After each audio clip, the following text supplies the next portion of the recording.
मैं डॉक्टर विनीता कौशिक, सह आचार्य हिंदी, जानकी देवी बजाज, राजकीय कन्या महाविद्यालय कोटा, बीएससी प्रथम वर्ष अनिवार्य हिंदी के पद्य संग्रह में संकलित कविता नर हो न निराश करो मन को, मैथिली शरण गुप्त की कविता है।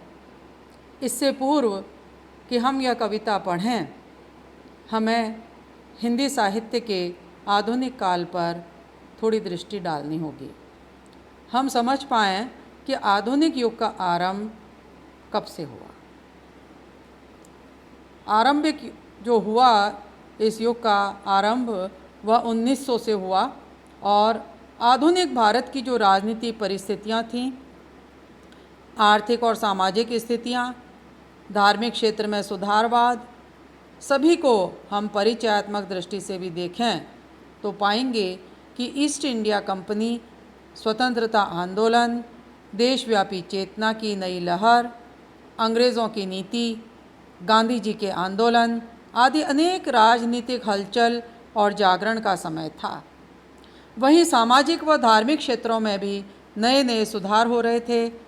ब्रह्म समाज, आर्य समाज, राजा राममोहन राय, विवेकानंद, अरविंद, महात्मा गांधी जैसे समाज सुधारकों ने सर्वत्र नवीन चेतना का विकास किया। इसके साथ ही शिक्षा के क्षेत्र में पाश्चात्य शिक्षा, वैज्ञानिक आविष्कार, नए नए उद्योग धंधे, तकनीक पर आधारित कार्य, आर्थिक शोषण, सामंतवादी प्रथा का विरोध, ब्रज भाषा के स्थान पर खड़ी बोली की स्थापना, गद्य लेखन की परंपरा और इसका विकास आदि बहुत सारे परिवर्तन के साथ हम आधुनिक काल के विकास को देख पाते हैं। साहित्य पर काल का प्रभाव हमेशा रहा है। 1857 से 1900 तक का जो समय है वो भारतेंदु युग का समय है और 1900 से अभी तक क्रमशः हम देखें तो द्विवेदी युग, छायावाद, प्रगतिवाद, प्रयोगवाद, नई कविता, इन सब ने साहित्य को बहुत समृद्ध किया है। यह तो साहित्यिक युग का स्थूल विभाजन है। बहुत विस्तार में न जाकर हम प्रत्येक युग की कुछ प्रमुख विशेषताएं अवश्य देखेंगे, जिनका प्रभाव आपकी जो ये संकलित कविताएं हैं इनमें दिखाई देता है। प्रथम हम भारतेंदु युग को ही लेंगे। भारतेंदु युग इस युग के प्रमुख व्यक्तित्व थे। राष्ट्रीय चेतना तथा हिंदी साहित्य में आधुनिक चेतना का प्रतिनिधित्व भारतेंदु जी ही कर रहे थे। साहित्य की अन्य विधाओं पर पाश्चात्य प्रभाव भी दिखाई दे रहा था, जैसे निबंध, नाटक, कहानी, उपन्यास आदि। इस युग की कविता में जहाँ अंग्रेजी शासन का विरोध है, तो वहीं समाज में व्याप्त रूढ़ियों और सामंतवाद का भी विरोध दिखाई देता है। राष्ट्रीय भावना का प्रचार प्रसार इस युग के साहित्य में सर्वत्र दिखाई देगा। इसके साथ ही अन्य भाषाओं के काव्यों का अनुवाद भी हो रहा था। भारतेंदु के अतिरिक्त प्रताप नारायण मिश्र, प्रेमगन, अंबिका दत्त व्यास इस युग के प्रमुख प्रतिनिधि कवि कहे जाते हैं। अब युग आरंभ होता है महावीर प्रसाद द्विवेदी युग, जो कि नवजागरण का सुधारवादी युग था। खड़ी बोली भाषा का आकार, सुसंस्कार प्राप्त हो रहा था। पत्र पत्रिकाएं समृद्ध हो रही थीं। इस युग के प्रमुख कवि अयोध्या सिंह उपाध्याय, मैथिली शरण गुप्त, ठाकुर गोपाल शरण, श्रीधर पाठक, जगन्नाथ दास रत्नाकर, लोचन प्रसाद पांडे आदि थे। इस युग की कविता का मुख्य स्वर राष्ट्र प्रेम, राष्ट्रोत्थान, मानवता का दृष्टिकोण, आदर्शवाद, घोर नैतिकता की स्थापना, समाज सुधार, आत्मगौरव का गान, परोपकार, सामाजिक सद्भाव आदि रहे। भारत भारती जैसा राष्ट्रीय चेतना से संपन्न काव्य ग्रंथ भी इस युग की देन है। प्रिय प्रवास, साकेत, महाकाव्य भी इसी युग में लिखे गए। इस युग की सबसे बड़ी विशेषता खड़ी बोली में काव्य सृजन था।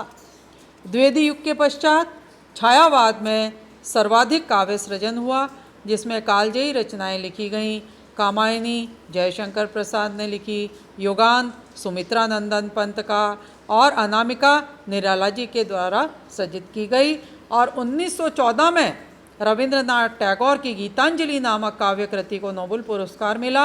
इसके साथ ही हिंदी काव्य जगत पर पाश्चात्य का रोमांटिसिज्म का प्रभाव भी देखा जा सकेगा। और सर्वत्र आप देखेंगे कि पाश्चात्य जगत का प्रभाव भी हमारे हिंदी जो काव्य सृजन था उस पर हो रहा था।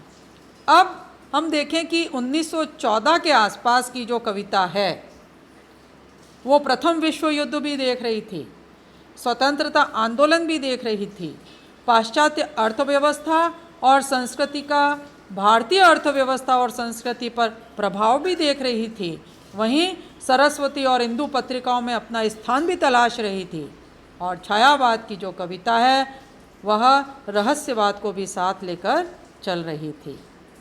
अब यहाँ पर आपको एक छोटी सी बात मैं समझाना चाहूँगी कि छायावादी रहस्यवाद और आप जब बात करते हैं कबीर के समय के रहस्यवाद की, भक्ति काल के रहस्यवाद की, तो छायावादी रहस्यवाद भक्तिकालीन रहस्यवाद से थोड़ा भिन्न था।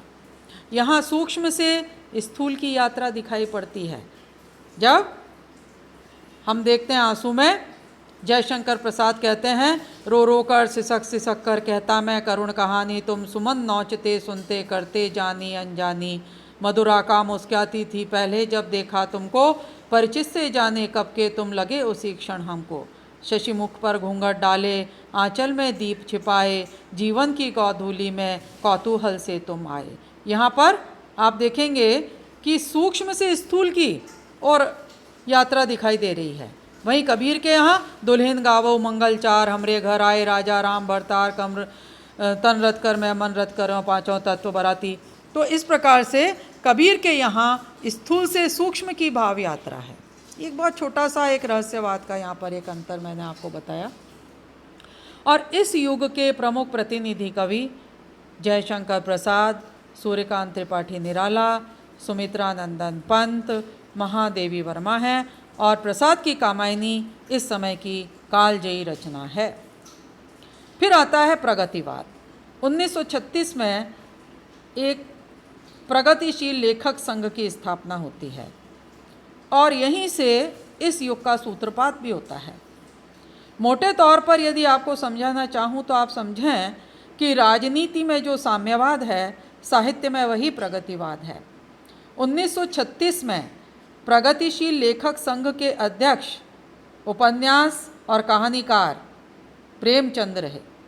1938 में रविंद्रनाथ टैगोर बने और प्रगतिवादी साहित्य पूरी तरह मार्क्सवादी चिंतन से ओतप्रोत रहा। अतः इस युग की कविताओं में शोषक और शोषित, किसान, मजदूर, सर्वहारा वर्ग, दलित, स्त्री, सामंत, पूंजीपति, जमींदार, इन सब को प्रमुखता के साथ देखा और समझा जा सकता है। अर्थात जीवन की वास्तविक समस्याएं, संघर्ष और समाधान, यही इस युग के साहित्य की प्रमुख विशेषताएं हैं। इस युग के प्रतिनिधि कवि निराला जी यद्यपि छायावाद के हैं, पंत भी छायावाद के हैं, लेकिन इनकी जो अंतिम रचनाएं यदि हम देखते हैं वह तोड़ती पत्थर, मैंने देखा इलाहाबाद के पथ पर, प्राय आपने पढ़ी है निराला जी की जो कविता है। तो उन कविताओं में अंतिम जो इनकी कविताएं हैं उनमें इस प्रकार के स्वर मुखरित होने शुरू हो चुके थे। तो और जो प्रतिनिधि कवि हैं वो हैं गिरिजा कुमार, रामधारी सिंह दिनकर, शैलेंद्र, नरेंद्र शर्मा, रामेश्वर शुक्लांचल, त्रिलोचन, केदारनाथ अग्रवाल, नागार्जुन, रांगे राघव, रामविलास शर्मा, मुक्तिबोध, बच्चन जी आदि एक दीर्घ पंक्ति है जिन्होंने कि इस युग के अंदर अपने काव्य की रचना की है। और इसके बाद और इसके साथ राष्ट्रीय चेतना धारा तो बहती ही चली गई। साथ ही गीति काव्यकारों में बच्चन जी के आरंभ और गोपाल दास नीरज जी के, शिव मंगल सिंह सुमन आदि कवियों की प्रेम, मस्ती और मानवता, समता, इन सब के भाव बड़ी गेयता के साथ में अभिव्यक्त हुए। और तार सप्तक 1943 से एक नए युग का सूत्रपात होता है। काव्यधारा में, और वह है प्रयोगवाद।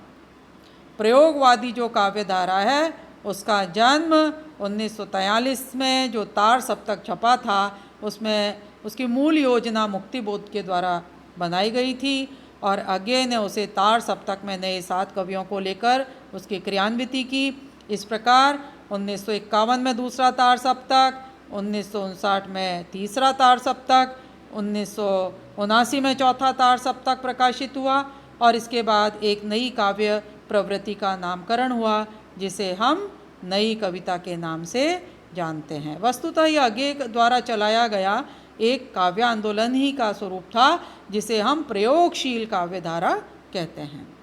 प्रयोगवादी कविता बुद्धि प्रधान हो चली थी। अति बौद्धिकता के कारण दुरूह भी हो गई थी। दुरूह मतलब थोड़ी समझने में बहुत आसान नहीं थी। लघुता तथा क्षण की महत्ता का प्रतिपादन, जीवन मूल्यों के प्रति संशय, सामाजिकता के स्थान पर घोर वैयक्तिकता, अनुभूति की सच्चाई को ही अमूल्य मानना, यह सब इस युग की प्रमुख विशेषताओं में सम्मिलित किया जा सकता है। और नई कविता का यथार्थबोध बौद्धिक होते हुए भी संवेदना शून्य नहीं है। आप ये माने कि यहाँ पर बौद्धिकता अधिक बढ़ गई तो संवेदना शून्य हो गई, ऐसा नहीं था, बल्कि मानव सृष्टि के प्रति अनुराग जगाने वाला यह युग था। नई कविता के जो स्वरूप है, नई कविता को मनुष्य और समाधान की चिंता है। नई कविता को किसकी चिंता है? मनुष्य की भी चिंता है, और मनुष्य की जितनी भी समस्याएं हैं उनके समाधान की भी चिंता बनी हुई है। और नई कविता के जो शैली है वो प्रतीक, बिंब, भाषा संप्रेषण सभी कुछ नया है। और अज्ञेय, धर्मवीर भारती, मुक्तिबोध, नागार्जुन, केदारनाथ सिंह, केदार अग्रवाल, हरि नारायण, नेमीचंद जैन, रामविलास शर्मा, रघुवीर सहाय, सर्वेश्वर दयाल सक्सेना, भारत भूषण अग्रवाल, रामदरस मिश्र आदि ये प्रतिनिधि कवि इस युग के कहे जा सकते हैं। और यह हिंदी की जो नई कविता है वह आज भी प्रवाहमान है और अपनी परंपरा के साथ नित नया सृजन कर रही है। कुंवर नारायण, धूमिल, ऋतुराज, राजेश जोशी, अशोक चक्रधर और नवीन जो कवि हैं, कुमार विश्वास को तो आप बहुत सुनते भी रहते हैं। और नवीनता के साथ में हमारी जो चाहे राजनीतिक हलचल हो, चाहे सामाजिक परिवर्तन हो, चाहे आर्थिक बदलाव हो, इन सब के ऊपर जितने भी कवि हैं उनकी लेखनी चल रही है और आगे तक चलती रहेगी। और ये हमारी एक, मैंने आपको जो बताया वो एक बहुत संक्षेप में मैंने आपको हमारे जो काव्य की जो धारा है आरंभ से जो आधुनिक काल की काव्य धारा का मैंने बहुत ही संक्षेप में आपको बताने का प्रयास किया है, क्योंकि जितने भी बिंदुओं पर मैंने आपको दृष्टि डालने का प्रयास किया है उन सब का जो मूल प्रयोजन है वो यही है कि आपका जो काव्य संकलन है, आप पुस्तक लेकर बैठें, पासबुक की कदापि आवश्यकता न रहेगी। जब आप हमारी कक्षा कर रहे होंगे, मेरी कक्षा में मेरा या आप लोगों से विनम्र अनुरोध है कि आप अपनी पाठ्य पुस्तक जो गद्य पद्य संग्रह है उसे अवश्य खरीद कर लाएं। और गद्य संग्रह आप किसी का भी संपादन हो सकता है। मेरे पास में डॉक्टर नवल किशोर की पुस्तक है जो कि पूर्वाचार्य हिंदी विभाग मोहनलाल सुखाड़िया विश्वविद्यालय उदयपुर से और पंचशील प्रकाशन जयपुर से ये है। तो गद्य संग्रह और पद्य संग्रह दोनों ही पुस्तक आपके सामने होनी चाहिए। 25-25 जो अंक हैं वो इन पुस्तकों के हैं, इसलिए अच्छा होगा कि आप बहुत ही मनोयोग से जो भी ये पुस्तक पढ़ेंगे। ये गद्य संग्रह की मैंने आपको बताया नवल किशोर जी का गद्य संग्रह जो आप लेकर आएंगे पंचशील प्रकाशन जयपुर का, और इसी तरह से पद्य संग्रह है। तो ये दोनों पुस्तकें आपके पास होनी ही चाहिए। अब हम कविता को पढ़ेंगे। तो कल हम नर हो न निराश करो मन को, मैथिली शरण गुप्त की कविता है। कल हम इसका पाठ करेंगे, इसको समझेंगे। आज हमारा जो चैप्टर है वो यहीं पर समाप्त होता है। धन्यवाद।